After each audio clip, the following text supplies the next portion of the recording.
In the stillness of a sweltering Faisalabad night in 2022, a 19-year-old college student stood over her father's lifeless body, her hands trembling, clutching a bloodied kitchen knife.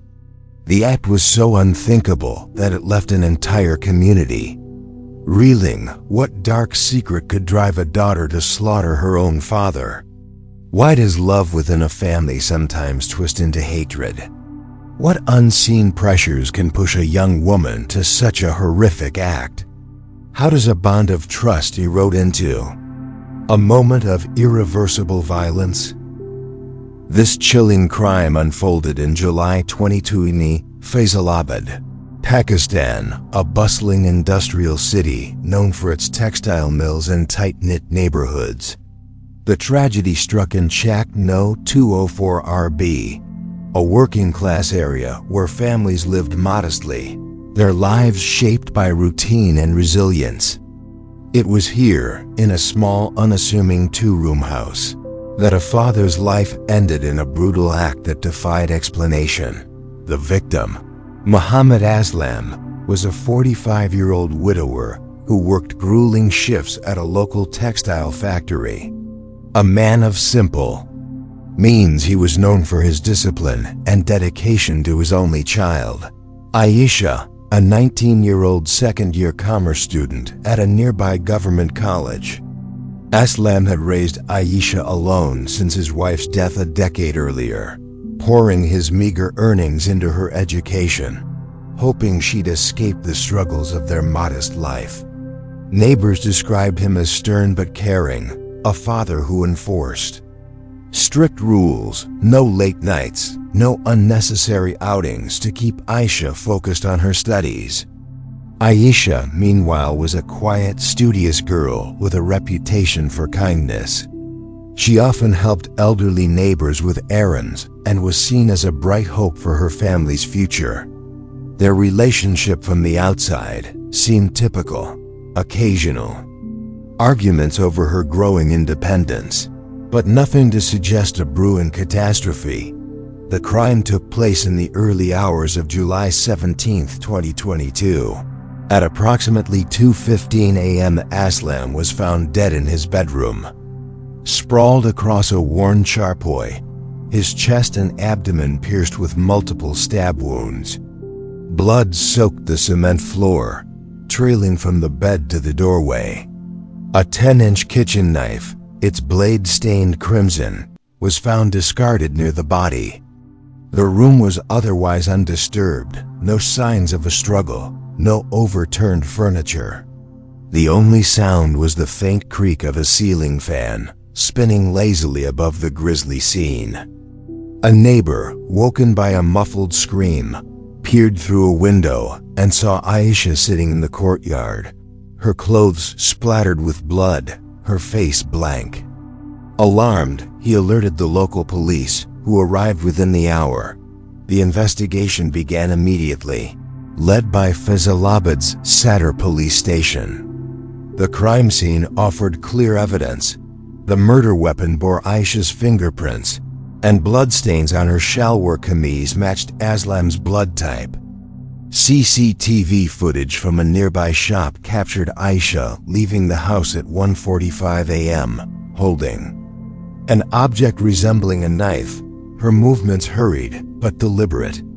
No signs of forced entry or unfamiliar footprints ruled out an intruder. When questioned, Aisha confessed almost immediately, her voice flat, saying, "I did it. I killed him." But when pressed for a motive, she grew silent, offering only vague murmurs about feeling trapped. Her demeanor detached, almost mechanical, puzzled investigators. They seized her mobile phone, hoping it held answers. The phone data opened a new layer of intrigue.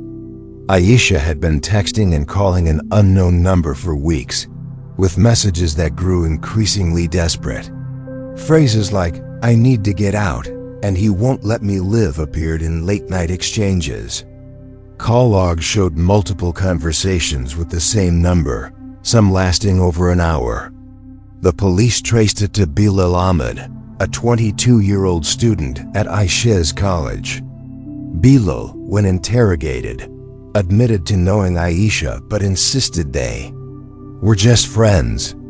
He claimed she often complained about her father's strict rules, banning her from social outings, scrutinizing her friendships, and pressuring her to focus solely on studies. Bilal denied any role in the crime, and with no direct evidence linking him to the scene, he was released after 2 days of questioning. The case took a dramatic turn when forensic experts recovered a deleted voice message from Aisha's phone, sent to Bilal at 11:30 p.m. on the night of the murder. "I can't take it anymore. It has to end tonight." The message sent ripples through the investigation. Was Bilal an accomplice, egging her on? Or was he merely a confidant, unaware of her intentions?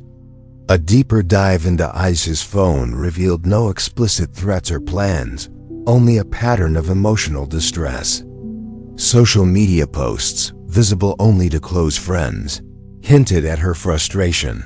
One cryptic status from a week prior read, "Some cages you can't see." Yet, nothing conclusively explained why she snapped. Rumors of a romantic relationship with Bilal surfaced, fueled by gossip among college peers. But both Aisha and Bilal denied it, and no messages confirmed such a link. The trial, held in early 2023 at a Faisalabad district court, gripped the city. Prosecutors argued Aisha planned the murder, pointing to the CCTV footage, her fingerprints, and the incriminating voice message.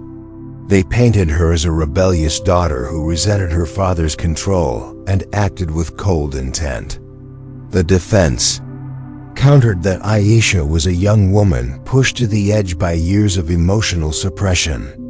They presented testimonies from college friends who described Aisha's growing isolation and stress, noting she'd become withdrawn in the months leading up to the crime. A psychiatrist testified that Aisha showed signs of severe anxiety, possibly triggered by her father's overbearing rules, though no formal diagnosis existed before the murder. Neighbors, however, defended Aslam, calling him a loving father who only wanted the best for his daughter. The courtroom buzzed with speculation. Was Aisha a victim of her circumstances or a calculating killer? In March 2023, the court delivered its verdict. Aisha was convicted of manslaughter, not murder, and sentenced to 10 years in prison. The judge cited the lack of a clear motive and her emotional state as mitigating factors, sparing her the harsher penalty of life imprisonment. The ruling sparked debate. Some felt it was too lenient. Others saw it as a nod to the complexities of her situation. Bilal faced no charges, as no evidence tied him directly to the crime. The case was officially closed, but for many in Faisalabad, it remained an open wound. This wasn't just a murder. It was a collapse of trust, a daughter's descent into a darkness no one saw coming. The true motive remains unsolved. Was it simply rebellion against a strict father? A hidden trauma buried in Aisha's silence? Or did Bilal play a role that slipped through the cracks of justice? The answers died with Aslam, leaving behind a fractured family and a community haunted by questions. What do you believe drove Aisha to this unthinkable act? Was her sentence fair, or did the truth slip away unpunished? Can a family's unspoken tensions ever justify such a tragedy? Share your thoughts below and subscribe for more gripping true crime stories that unravel the mysteries of the human heart.